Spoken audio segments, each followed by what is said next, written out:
바울은 갈라디아서 1장부터 3장을 통해 논리 정연하게 복음에 대하여 그리고 복음과 율법의 관계를 설명했습니다. 율법이 무엇입니까? 율법은 두 가지 역할을 합니다. 첫째, 인간이 죄인임을 인식하게 합니다. 그리고 둘째, 그래서 율법은 우리를 예수께로 인도합니다. 갈라디아서 3장 24절입니다. 이같이 율법이 우리를 그리스도께로 인도하는 초등교사가 되어 우리로 하여금 믿음으로 말미암아 어렵다함을 얻게 하려 함이라. 그리고 오늘 본문 4장은 복음과 율법의 관계를 다르게 표현합니다. 1절, 2절입니다. 내가 또 말하노니 유업을 이을 자가 모든 것의 주인이나 어렸을 동안에는 종과 다름이 없어서 그 아버지가 정한 때까지 후견인과 청지기 아래에 있나니, 율법을 후견인, 청지기의 역할을 한다고 설명합니다. 당시에 미성년자는 성년이 되기까지 상속받을 권한이 없습니다. 그리고 후견인과 청지기가 아들이 성인이 되기까지 돌봅니다.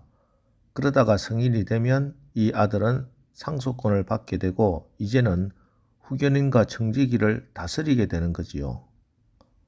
오늘 바울은 율법이 바로 이 후견인과 청지기 역할을 한다고 합니다. 언제까지? 복음이 이를 때까지, 예수님을 영접하여 하나님의 자녀가 될 때까지. 따라서 우리가 예수 복음 앞에 나와 예수를 구주와 주님으로 영접하는 순간 율법은 효력을 잃게 됩니다. 이제 우리는 후견인, 종의 통제하에 있는 자가 아니라 당당한 아들이 되어서 율법을 다스리는 사람이 됩니다.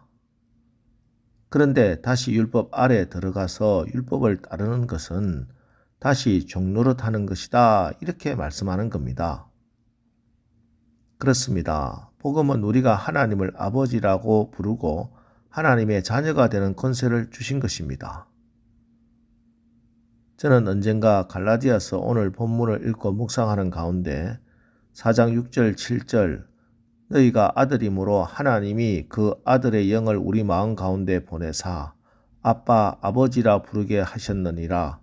그러므로 내가 이후로는 종이 아니요 아들이니 아들이면 하나님으로 말미암아 유업을 받을 자니라.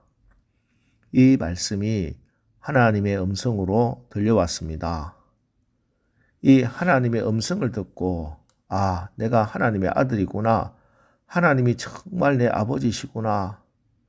이 믿음이 확실해지고 그날 1시간 내내 기도하면서 아버지만 부르면서 감격하고 눈물을 흘리면서 기도한 적이 있습니다. 참 우습지요. 목사가 내가 하나님의 아들이라 하는 건 몰랐겠습니까? 설교도 얼마나 많이 했겠습니까? 그런데 이 말씀이 나의 말씀으로 하나님의 음성으로 들려오니 그날의 감격은 지금도 잊질 못합니다. 이게 하나님의 말씀의 능력입니다. 그렇습니다. 우리가 예수님을 나의 구주로 나의 주인으로 영접한다는 것은 내가 하나님의 자녀가 되었다는 것입니다. 하나님이 내 아버지시다. 이 얼마나 놀라운 사실입니까? 여러분, 오늘 이 새벽에 나와서 기도하는데 하나님이 왜 여러분의 기도를 들으시겠습니까? 사실 우리의 기도는 대부분 하나님께 별로 관계없는 하찮은 내용들입니다. 그런데도 하늘에 계신 하나님이 여러분의 기도를 왜 들으시고 왜 응답하시나요? 바로 하나님이 우리의 아빠이기 때문입니다. 오늘 성경이 하갈과 사라 이야기를 쭉 하는 것이 바로 이 말씀입니다. 우리가 여종 하갈의 아들이 아니라 여주인 사라의 아들이랍니다.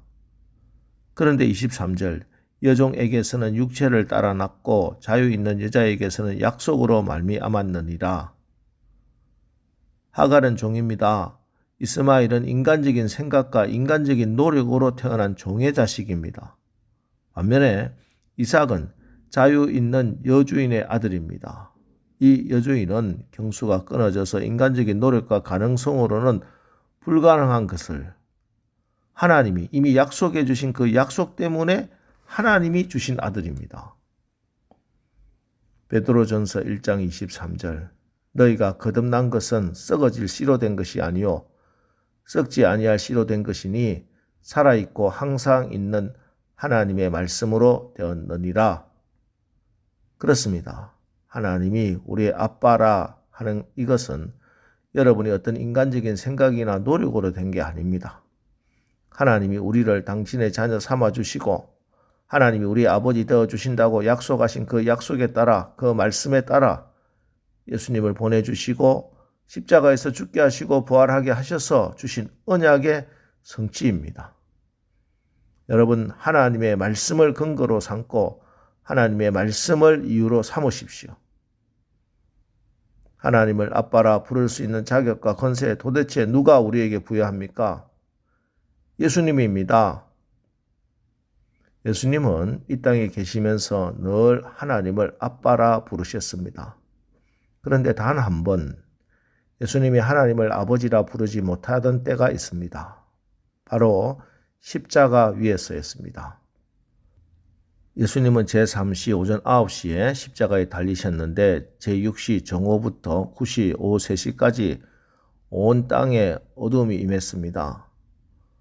우리 주께서 오신 날에는 밝은 한밤중이었고 그분께서 가신 날에는 어두운 대낮이었습니다. 대낮의 캄캄함 속에서 예수님은 크게 소리치셨습니다. 엘리 엘리 라마 사막다니. 히브리어와 아람어가 혼합된 이 말씀의 뜻은 나의 하나님 어찌하여 나를 버리셨나이까입니다. 영원하신 하나님의 아들이 아들의 자리에서 버림받았습니다. 왜? 바로 저와 여러분을 아들 되게 하시기 위해서입니다. 그래서 주님의 십자가 공로로 우리가 하나님의 아들이 되어 아빠, 아버지라고 부르면서 기도하게 된 겁니다. 그렇습니다. 우리가 하나님을 아버지하고 기도할 때마다 십자가의 그 은혜로 기도하는 것입니다. 그리고 예수님이 부활하시고 막달라 마리아에게 내게 손을 대지 말라 하시고 이렇게 말씀합니다. 요한복음 20장 17절 예수께서 이르시되 나를 붙들지 말라 내가 아직 아버지께로 올라가지 아니하였노라 너는 내 형제들에게 가서 이르되 내가 내 아버지 곧 너희 아버지 내 하나님 곧 너희 하나님께로 올라간다 하라 하시니 예수님이 날마다 기도하시며 아빠 아버지라고 부르시던 그 하나님을 이제 우리도 우리 아버지 우리 하나님이라 부를 수 있게 된 것이라고 부활하신 주님이 직접 말씀하신 겁니다. 그렇습니다. 주님의 십자가와 부활의 능력으로 고아였던 버림받았던 노예와 같았던 우리가 이제 하나님을 아빠 아버지라 부르면서 기도합니다. 그래서 우리는 이방인들처럼 중언부언하면서 하나님을 설득시키고 감동시키려고 말을 만들어낼 필요가 없이 그냥 있는 그대로 아빠하고 사랑하고 믿는 마음으로 기도하면 되는 겁니다. 오늘 이 새벽에 기도하십시오. 우리 아빠 하나님께 기도하십시오. 여러분이 아버지하고 아빠를 부를 때 기도의 문이 열립니다. 좋으신 아빠 아버지가 우리 연약한 기도를 들으시고 우리에게 필요한 모든 것 풍성히 공급해 주실 것입니다. 기도하겠습니다. 하나님, 오늘 우리가 말씀에 의지하여 하나님을 아버지하고 부를 때 아들아 하고 부르시는 하나님 아버지의 음성을 듣게 하옵소서. 세상은 나를 향해 별 볼 일 없다고 인정하지 않고 나 스스로 보기에도 내가 소중하게 생각이 들지 않을 수 있으나 오늘 말씀에 의지하여 나는 하나님 아버지께 둘도 없는 소중한 자녀입니다. 독생자를 죽이시면서까지 값주고 산 귀하고 귀한 자녀입니다. 우리에게 하늘나라 상속권이 있다는 이 사실 믿음으로 받습니다. 이제부터 하나님의 언약과 사랑으로 하나님의 자녀로 마침내 아버지 나라를 유업으로 받게 아버지 저들의 손을 붙들어 주옵소서. 예수님의 이름으로 기도합니다. 아멘.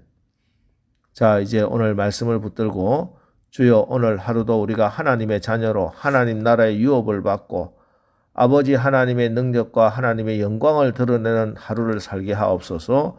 우리 합심해서 기도하고 나가겠습니다. 우리 기도하겠습니다.